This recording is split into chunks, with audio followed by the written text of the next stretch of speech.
AITA for refusing to give my brother a character letter to help his court trail after what he did to a friend's daughter. To start, my name's Lily, and I'm 28 years old, 6 months pregnant, and feeling like my entire world has been turned upside down by my family. I have an older brother, Tom, 31, who's always been my closest family member. Growing up, he was my rock.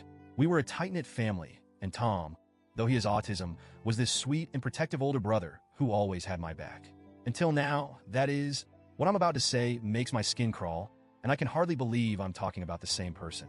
About a month ago, I found out that my brother had been having an inappropriate relationship with a 14-year-old girl named Sophia. She's the daughter of a close friend of mine, Rachel. This wasn't a one-time thing either. Evidence shows this had been going on for months. The text messages Rachel showed me were explicit and left no room for doubt. They even proved that he knew what he was doing was wrong. He said as much in the text, acknowledging he could end up in prison for it. When Rachel broke the news to me, I felt my whole world shatter. I could see the heartbreak in her eyes, and I knew that I would never be able to apologize enough for what my brother had done to her family. I stammered out an apology, feeling this unbearable shame, and we hugged, but it felt hollow. Afterward, Rachel told me she needed space, and I completely understood. I could hardly blame her for wanting to cut off contact. Then, I had to face Tom. I confronted him, and his excuses were nauseating. He claimed he didn't fully understand, that he didn't mean any harm, but that was all tainted by the fact that he knew. He knew what he was doing was wrong, yet he did it anyway. In that moment, I felt this overwhelming sense of betrayal. The brother I thought I knew was gone. I decided then and there that I couldn't support him or even have him in my life anymore.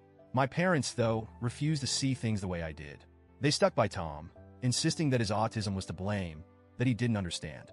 It felt like they were trying to rewrite the story, as if there was some alternate reality where what he did was excusable.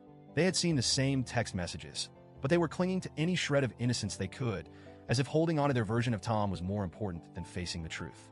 My mom is terminally ill, and she's been the one pushing the hardest. She keeps saying that she doesn't want to die with her son in prison. She even called me, crying, saying it wasn't that bad, begging me to reconsider. That sentence, that what he did wasn't that bad, echoed in my head for days. I couldn't comprehend how she could say that, knowing he preyed on a child who's practically family to us. To make matters worse, Tom's lawyer approached us and suggested we each write character letters to the judge, a way to paint a full picture of who Tom is. My parents latched onto the idea, insisting it was the least we could do to help him. They wanted me to write about the Tom I used to know, the brother who used to carry me on his shoulders, who read to me at night, who was kind and protective. But how could I? I told them no. My husband was completely on my side, saying he couldn't imagine letting our daughter, who'll be born in a few months, grow up around someone capable of doing something so vile. We talked for hours trying to figure out the right thing to do. Every time I considered writing the letter, my stomach turned. The idea of pretending that he was still my hero felt like I'd be betraying not only Sophia, but my future daughter as well.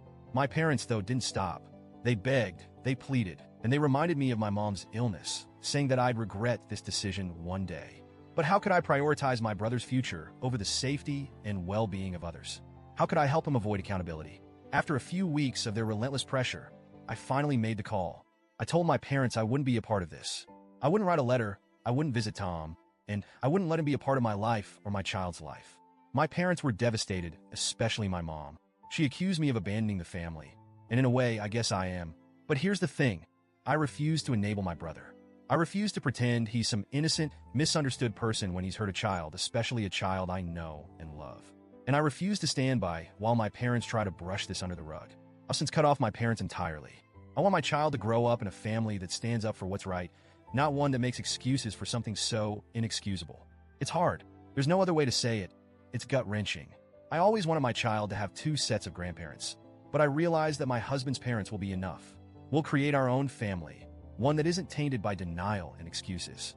As I sit here now, I feel a strange mix of sadness and relief. It's like I'm mourning the family I thought I had.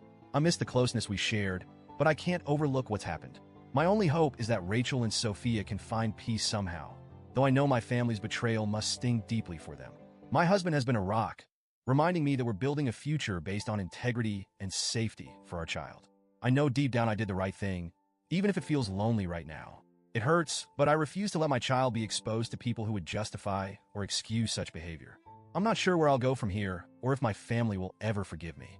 But for the first time, I feel like I'm truly standing up for what I believe in. So, Reddit, AITA for refusing to give my brother a character letter?